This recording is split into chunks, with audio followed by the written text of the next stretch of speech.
Глава республики Айсен Николаев провел рабочую встречу с руководителем Пенсионного фонда Георгием Степановым. В ходе встречи руководитель Пенсионного фонда проинформировал главу региона о предварительных итогах работы фонда, предстоящих изменениях социальной поддержки, планах и страховых и социальных пенсий для жителей республики.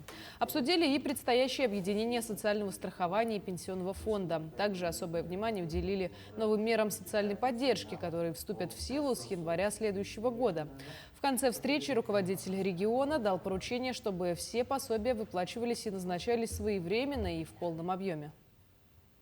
Я проинформировал главу республики о тех мероприятиях, которые осуществляются на данный момент в соответствии с принятым решением о объединении двух фондов, это Пенсионного фонда и Фонда социального страхования, и образование с 1 января 2023 года нового социального фонда России.